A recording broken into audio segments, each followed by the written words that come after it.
suis trop heureuse de vous retrouver dans cette nouvelle vidéo puisque aujourd'hui c'est un peu la vidéo de la honte, c'est le book haul de la honte.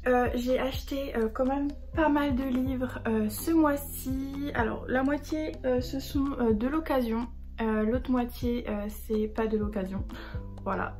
27 livres ont rejoint ma palle. Alors dedans il y a quelques réceptions, donc voilà, j'avais envie de vous les présenter puisque c'est quand même très rare que je fasse des book hauls aussi énormes et aussi conséquents. Donc voilà, j'avais envie de vous montrer mes petits achats. Il y a certains livres que vous avez probablement déjà vus dans d'autres vidéos, mais je les mets ici au cas où vous n'avez pas vu le vlog ou autre. Et puis voilà, ce sera tout dans la même vidéo. On est très chill aujourd'hui, on est sur mon canapé. Je vous fais ce book haul aussi parce que après j'aimerais vous tourner une vidéo un peu réorganisation de la bibliothèque. J'ai ma période Bitlit en ce moment, j'ai acheté 3 débuts de saga Bitlit. Je suis aussi dans ma période de romantasy, romance. Voilà, c'est ce qui me permet de plus lire. Parce qu'en ce moment j'ai un peu une panne de lecture sur des univers un peu conséquents et complexes. Donc voilà, j'avais besoin de simplicité, de choses que j'aimais et voilà, j'ai pas forcément beaucoup de Bitlit. J'ai commencé un petit peu, je crois un peu avec la série Cara Gillian, j'ai aussi des Monica qui m'attend aussi, mais voilà, j'avais pas forcément beaucoup d'autres choses. Et je vous prévois des petites vidéos de là-dessus, donc voilà. Mais sans plus tarder, je vais vous montrer tout ça et du coup on va commencer par la Bitlit. Et je les ai achetés en occasion, à commencer par cette saga. Donc c'est la saga chasseuse de la nuit que j'ai vue sur le compte de Nina Quill. Sur une de ses vidéos elle en parlait, donc je me suis pris le tome 1 et le tome 2 sur Momox. Voilà, le tome 1 était censé être en bon état, pour le bon état, enfin très bon état même. On repassera, par contre le tome 2 est nickel. Après moi ça me dérange pas de les avoir en état comme ça parce que pour des livres qui coûtent 8,20 € et puis voilà, je m'en fiche honnêtement pour ce genre de saga. Mais je sais qu'il y a des intégrales qui sont sorties, je crois qu'il y a les 3 premiers tomes, quelque chose comme ça, donc si ça me plaît vraiment, peut-être que je passerai sur les intégrales et bah voilà. En tout cas pour cette saga, on va être avec une demi-vampire qui s'appelle Kat Caulfield et qui est policière, donc agent spécial pour le gouvernement. Et elle est censée débarrasser le monde des morts vivants. Et on va la retrouver, en tout cas là je suis en train de lire le résumé du tome 2, donc c'est peut-être pas une bonne idée. Et dans le tome 1 elle va être capturée par un certain Bones, un vampire chasseur de primes qui lui impose une association. Une demi-vampire et un chasseur de vampires. Donc ça promet d'être plutôt cool. Moi ce que j'avais beaucoup aimé dans la Bitlit en fait, c'est de retrouver un peu l'univers de Buffy contre les vampires que j'ai beaucoup trop aimé. Voilà, la série je la binge watch encore maintenant parce qu'elle est trop cool. D'ailleurs en ce moment je suis en train de regarder Charmed. Est-ce que c'est grave? Je ne sais pas. Mais moi j'aime beaucoup trop ces séries, même si je trouve que ça n'a pas du tout mal vieilli. En tout cas moi je retrouve toujours autant le plaisir de les regarder, donc voilà, j'espère retrouver la même sensation en lisant ces romans et ces nouvelles séries que je me suis pris et que j'ai trop hâte de découvrir. Ensuite toujours dans la même lignée, je ne pouvais pas passer à côté de Rebecca Keane. Donc en gros Rebecca Keane c'est une sorcière condamnée à mort qui finalement va décider de vivre parmi les humains. Et elle va se rendre compte qu'en fait dans la ville où elle va, donc la Nouvelle-Angleterre à Burlington, il n'y a pas que des humains mais il y a aussi toute autre chose comme des loups-garous, des vampires et toutes sortes de choses. Et voilà, on va la suivre dans ce nouvel environnement puisque je pense qu'elle est en fuite vu qu'elle est censée être condamnée à mort. Et du coup ça je l'ai acheté d'occasion sur Vinted et pour le coup j'ai les 4 premiers tomes. Voilà, donc je suis parée pour découvrir cette saga. Je sais que ça va se lire vite, donc j'avais envie quand même d'avoir au moins 1 ou 2 tomes d'avance pour potentiellement les enchaîner. Mais en tout cas cette saga elle me fait de l'œil depuis très longtemps. Margot Liseuse en avait parlé. Enfin voilà, elle date un peu cette série, mais j'avais trop envie de la découvrir. Et puis voilà, ça fait encore partie des choses que j'ai envie de lire en ce moment. Et je suis très contente de les avoir dans ma palle et j'espère qu'ils ne vont pas rester très longtemps parce que j'ai vraiment très envie de lire ça en ce moment. Et ensuite une autre nouvelle série, non pas du tout, une série pareil qui date un peu et qui voilà, qui est un peu incontournable de la Beat Lit, c'est les Charlie Davidson. Donc là on a le tome 1 si je ne me trompe pas, donc ouais on a le tome 1. Et donc dans cette saga, Shirley plutôt, est une faucheuse et elle voit les morts en fait, vu qu'elle est faucheuse. Et elle est également agent, comment ça s'appelle, elle est détective privée, donc ça va un peu l'aider dans ses enquêtes. Et moi ça m'a fait penser beaucoup à Ghost Whisperer, où elle voit les morts et elle résout en même temps des petites enquêtes. Alors c'est pas vraiment des enquêtes policières qu'elle résout, mais voilà, elle résout des petits mystères comme ça pour aider les gens. Et moi ça me faisait beaucoup penser à ça. Et pour le coup j'ai les 6 premiers tomes. Donc pareil c'est dans les éditions Milady, donc ils sont tout petits, ils font 400 pages. Et c'est une série que je trouvais incontournable et qu'il me fallait absolument. Et pareil je l'ai trouvée sur Vinted, donc je n'ai pas dépensé trop d'argent pour tout ça. Et c'est ça qui est cool, voilà. Moi ça me dérange pas d'acheter d'occasion, donc ça c'est dans ma palle. Et pareil j'ai trop hâte, j'aimerais bien faire une vidéo où je lis les 3 premiers tomes ou les 4 premiers tomes des sagas de Beat Lit pour voir un peu, voilà, faire la comparaison avec les différentes formes des personnages principaux, donc la faucheuse, l'ami vampire, voilà tout ça. Et ça va être trop bien. J'ai hâte de faire ça, j'ai hâte de voir un peu quelle série je vais binge-watcher ou binge-reader d'un coup, parce que je pense que c'est ça que je vais faire, voilà, parce que je suis trop envie. Ensuite on va rester un peu dans l'occasion, puisque j'ai acheté sur le site des éditions Inceptio des livres. Je suis désolée, je vous tourne le dos des fois, mais on est dans une vidéo chill, donc voilà. Donc j'ai acheté des livres sur les éditions Inceptio. Vraiment ce mois-ci j'ai beaucoup acheté sur les maisons d'édition directement, dont Bookmark que j'adore et que voilà, je vous montre tout après. Et du coup sur le site des éditions Inceptio vous pouvez retrouver des livres à moitié prix, puisqu'ils font une catégorie où il y a des livres qui sont censés être abîmés ou qui ne sont pas commercialisables dans leur prix total. Et c'est précisé également que les droits d'auteur sont le prix est entièrement reversé à l'auteur. Et ça j'ai trouvé ça super cool. Donc j'ai craqué pour 3 romans. J'ai déjà craqué pour la suite de Outsphere. J'avais que le tome 1 et il me fallait le tome 2 absolument, puisque voilà, j'aime trop. Je me demande si j'ai pas en fait. Je trouve que je l'ai déjà. Ouais, en fait, c'est un petit que j'ai déjà. Je viens de me rendre compte que je l'ai déjà. Heureusement que je l'ai acheté à moitié prix. Mais bon, c'est pas grave. Je sais pas ce que je vais en faire. Peut-être que j'achèterai le tome 1 et je vous ferai gagner un concours. Mais bref, je viens de me rendre compte que je l'ai déjà. C'est pas grave. En plus, il y avait le tome 3 qui y était également. Donc je suis un peu deg. Parce que j'aurais pu avoir la saga entière. C'est pas grave. Bref, ensuite j'ai continué la saga, pareil, des Supernaturels de E.G. Swan. J'ai le tome 1 que je n'ai toujours pas lu, mais vu qu'il est en plusieurs parties, là c'est le tome 1 la partie 2 et ça c'est le tome 2 la partie 1, donc voilà, j'en ai profité pour prendre la suite. Ça a l'air vraiment super cool.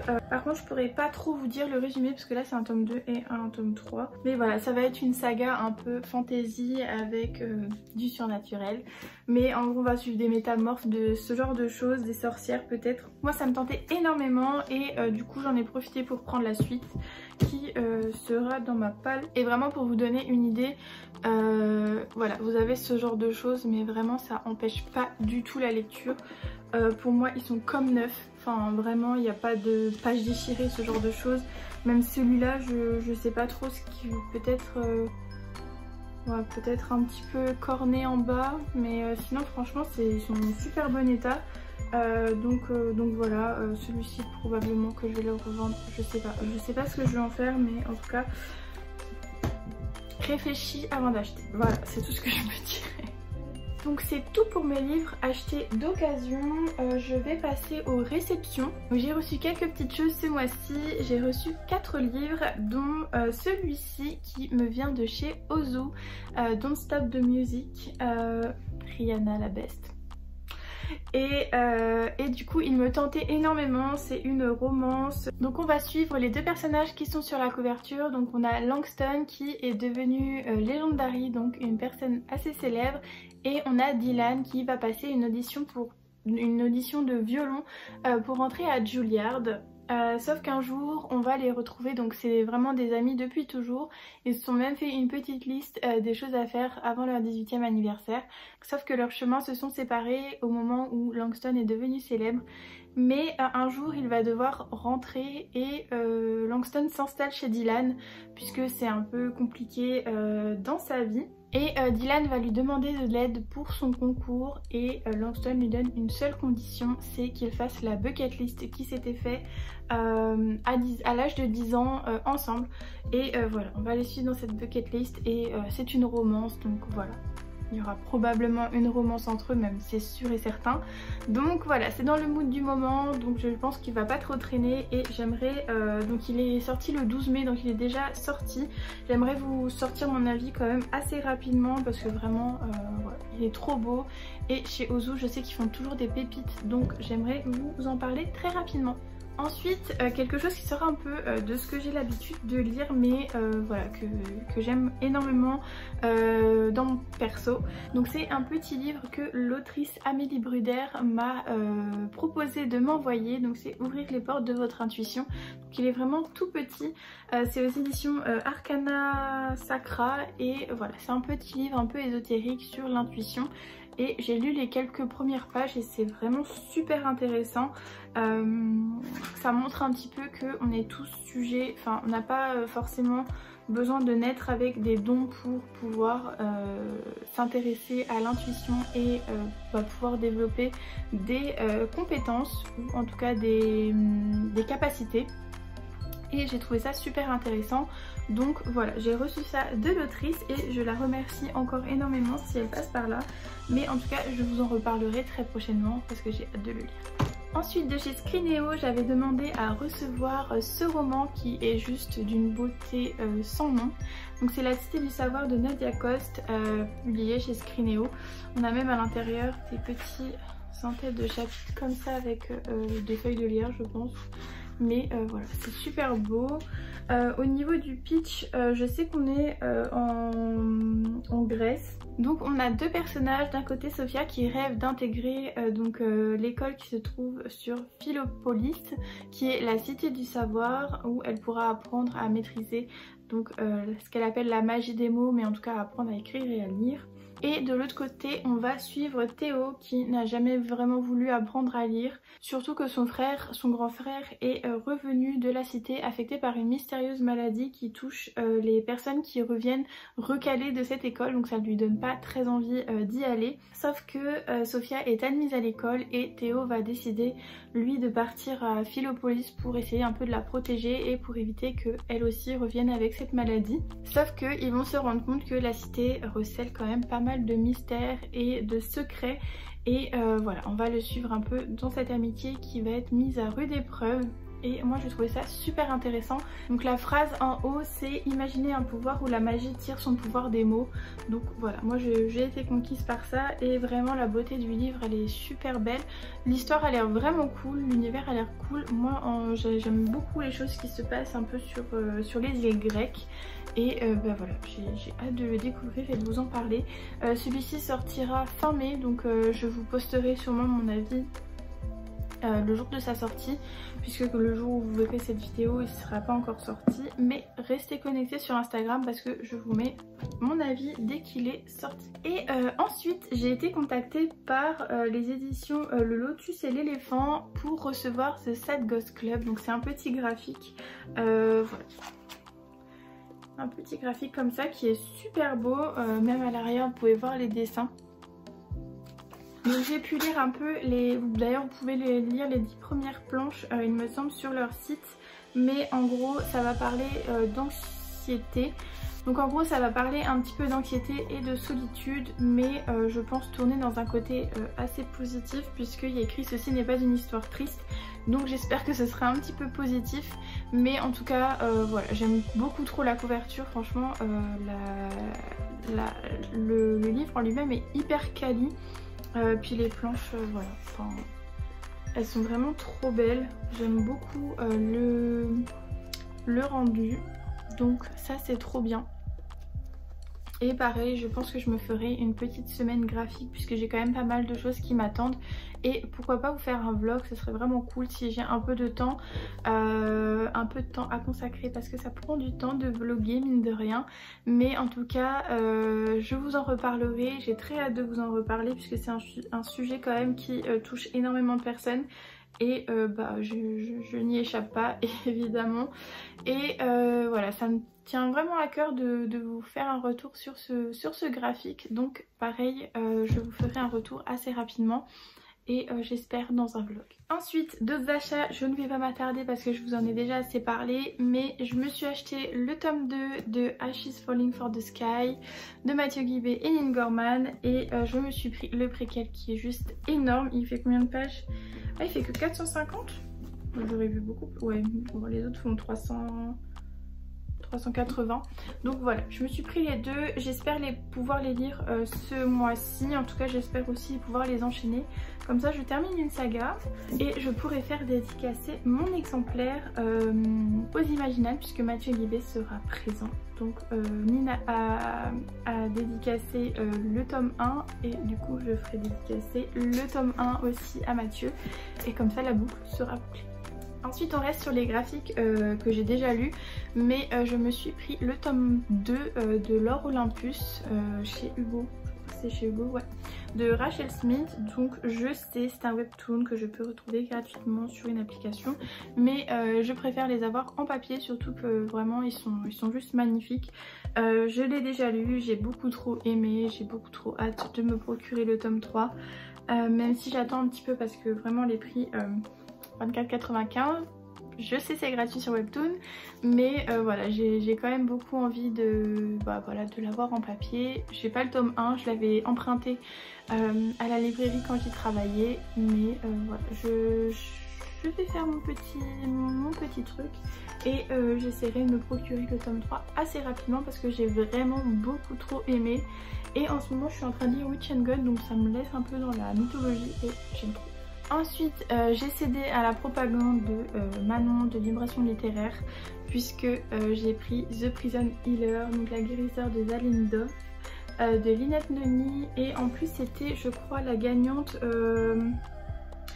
c'était la gagnante d'un concours avec Sarah Gimas, il me semble, ou un truc comme ça. En tout cas, Sarah Gimas avait dit Lynette Noni est une conteuse magistrale à lire absolument, et Manon en a dit que du bien, que c'était un coup de cœur, donc j'ai sauté sur l'occasion et le tome 2 est déjà sorti. Donc si vous ne connaissez pas, on va suivre une jeune fille qui est dans une prison, qui est guérisseuse, et on va avoir un peu de romance. On va avoir, si je ne me trompe pas, la reine qui va se retrouver dans les cachots et du coup elle va devoir aider la reine à s'en sortir. En tout cas, c'est ce que j'ai compris moi de ce que j'ai pu regarder, parce que vous savez que je déteste regarder les résumés, surtout pour ce livre que j'ai vraiment envie de découvrir sans avoir forcément avoir vu le résumé avant. Mais en tout cas, c'est très bizarre, il y a une page noire. Page noire. Deux pages noires. Peut-être mettre du citron dessus pour lire, je sais pas. C'est très bizarre. Mais bref, voilà, ce Prison Healer, trop hâte de lire comme d'habitude. Je ne l'ai pas acheté parce que j'avais pas envie de le lire, donc voilà, je dis que j'ai trop hâte tout le temps, mais c'est vrai, j'ai trop hâte. Voilà. Bref, ensuite on va passer à un livre dont j'ai failli passer à côté, en tout cas à côté de l'édition collector. Le Pont des Tempêtes. J'ai failli passer à côté parce qu'il commençait à être en rupture partout.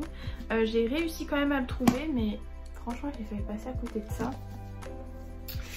Je sais pas comment je vous enlève la jaquette, mais voilà, je sais que vous l'avez vu passer partout, mais laissez-moi ma petite séquence jaspage, couverture, intérieur,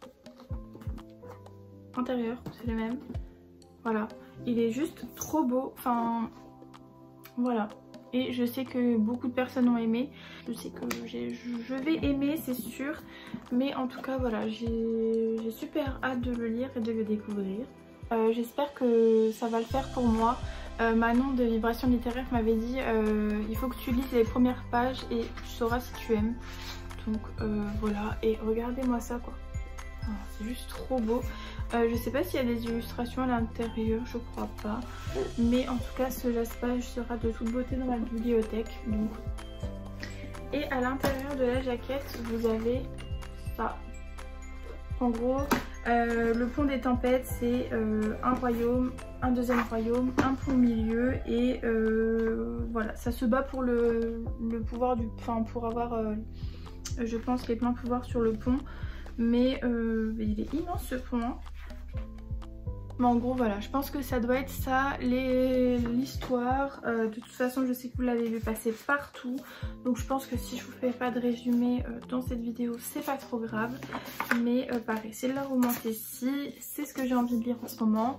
Donc voilà, je me le suis procuré et j'en suis très heureuse. Voilà. Et on va terminer par le meilleur, que dis-je, la pépite sur la cerise, j'allais dire, mais pas du tout. La cerise sur le cupcake avec ma commande Bookmark où j'ai dû vendre un rein, clairement. Vous inquiétez pas, il m'en reste un deuxième. Mais j'avais trop envie je voyais passer trop de livres de Bookmark partout. J'avais envie de les découvrir et pour le premier, je me suis pris le tome 2 des 4 cavaliers de l'Apocalypse. J'avais lu Famine, Peste ou Famine. J'avais lu Pestilence, donc le tome 1, j'avais aimé. Bon, honnêtement c'est pas la romance de l'année, il y a plein de clichés, il y a plein de choses qui vont pas du tout. Mais il y a beaucoup de facilité aussi dans le récit.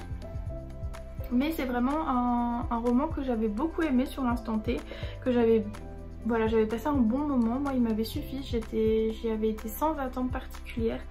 C'était Camille de Madame Errance qui me l'avait offert parce qu'elle avait vraiment readé les 4 tomes d'un coup. Mais voilà, c'est vraiment quelque chose où je suis allée sans attente particulière, j'ai beaucoup aimé. Donc je me suis pris le tome 2 et puis de toute façon les éditions Bookmark ils font toujours des éditions trop belles, regardez-moi ça. Vraiment. Voilà, moi j'aime trop, la couverture m'a séduite, j'avoue.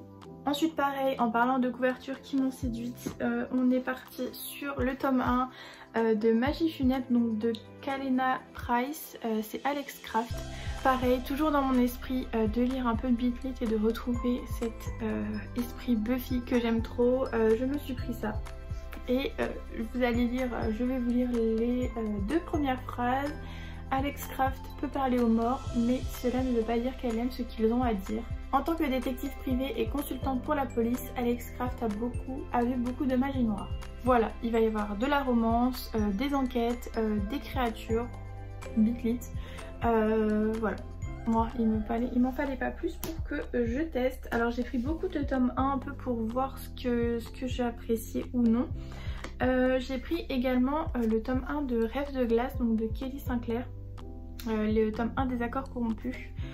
J'ai vu beaucoup d'avis mitigés sur cette saga. Alors je sais que Camille les a binge-readés aussi. Elle avait les intégrales donc elle les a tous lus. Je sais que Alexandra de la Bibliothèque des Rêves l'a lu aussi, elle a beaucoup aimé. Par contre je sais que d'autres personnes l'ont un peu moins aimé cette saga, je sais plus exactement. Mais voilà, j'avais envie de me faire mon propre avis comme d'habitude. Et je me suis pris le tome 1 parce que j'avais vraiment envie de découvrir cet univers. Moi le pitch m'intéresse beaucoup. On va suivre une jeune fille qui est obligée de porter un voile depuis sa naissance. Sauf qu'en fait elle est, si je ne me trompe pas, l'héritière du trône. Donc voilà, elle est censée hériter du trône, sauf que sa mère l'aime pas et du coup elle n'a pas hérité du trône. Donc elle a été rejetée par la cour, piégée donc on nous dit par cette barrière de tissu, donc par ce voile. Voilà, en gros on va suivre ça, des intrigues de cour, une femme qui doit porter un voile, voilà, on ne sait pas si c'est pour sa sécurité ou parce que c'est une obligation un peu abusive. Je pense que c'est abusif, mais voilà. En gros c'est ça, elle veut devenir héritière, et en tout cas je sais pas si elle doit reprendre sa place ou si son objectif est de devenir héritière, mais en tout cas on va la suivre à la cour. Et on nous dit à la fin qu'une délégation de paix du monde sauvage de Glacium arrive au palais. Et je ne sais pas encore que ma vie est sur le point de changer. voilà, donc moi ça me tentait bien, j'ai vu des bons avis, donc c'est dans ma palle. Et dernier livre, je l'avais mis dans mon post des sorties d'avril qui me tentait énormément, et c'est De miel et de cendres de Shannon Meyer et de Kelly Sinclair, donc la même autrice que Rêve de glace, et c'est le tome 1 de la saga Le jeu des couronnes. Pareil, franchement les coups de bookmark, elles sont vraiment trop belles, et ce qui ne gâche rien, c'est que vu que j'ai commandé sur leur site, les livres viennent directement de l'imprimeur, donc il y a l'odeur de l'impression du livre neuf. Voilà. Alors pour vous lire rapidement, je vais vous lire juste ce qu'il y a là. Donc toute sa vie, elle a cherché à prouver sa valeur et à être acceptée auprès des siens, mais pour sauver son peuple, elle va devoir abandonner tout ce pourquoi elle s'est battue tant d'années. Quand l'autre monde, le royaume ancestral des fées, s'effondre, Ali est la seule à savoir qui est responsable de sa destruction. Orpheline, formée au combat, ce secret lui coûtera la vie si elle n'agit pas au plus vite. Pour sauver son peuple, Ali n'a pas d'autre choix que de s'enfuir. Pourchassée par l'homme à qui son cœur appartenait autrefois, sera-t-elle capable de sauver les siens? Voilà. Alors j'avoue que j'ai plus été attirée par la couve que par le pitch, mais pourquoi pas. Il me tentait bien. Et pareil, j'ai vraiment hâte de le découvrir et de voir si ça me tente, et de poursuivre probablement la saga, puisque là elle est au tout début, donc ce sera plus simple du coup de suivre les parutions que de prendre une saga qui est déjà sortie il y a 10 ans et d'acheter au fur et à mesure. Mais bref, voilà, on en a fini avec cette énorme book haul. C'est très rare vraiment que je fasse ce genre de choses, surtout que les achats s'étendent donc de mi-avril à mi-mai, donc sur un mois j'ai acheté tout ça et reçu, bon j'en ai reçu 4 donc ça compte pas trop, mais en gros j'ai acheté plus de 20 livres en un mois. Alors, heureusement qu'il y en a en occasion, mais voilà, en tout cas c'est cool, je vais pouvoir les ranger dans ma bibliothèque, je vous filmerai la réorganisation. En tout cas merci de m'avoir écouté jusqu'ici. Si vous êtes arrivé jusqu'ici, vous pouvez mettre le petit emoji, vous savez le singe qui fait ça, parce que c'est vraiment le cool de la honte. Donc, c'est la honte. Et comme d'habitude, n'hésitez pas à me laisser un petit commentaire vous avec vos achats, parce que voilà, je ne suis pas seule à exposer mon craquage. Donc dites-moi les livres que vous avez achetés tout récemment et qui vous font super envie. Comme d'habitude, si vous n'avez pas le temps de commenter, laissez juste un petit cœur, ça me va très bien et ça me soutient énormément. Si vous n'êtes toujours pas abonné, que vous regardez cette vidéo, pareil, n'hésitez pas à vous abonner. Et on se retrouve très prochainement pour une nouvelle vidéo. Et en attendant, je vous souhaite de passer de très belles lectures.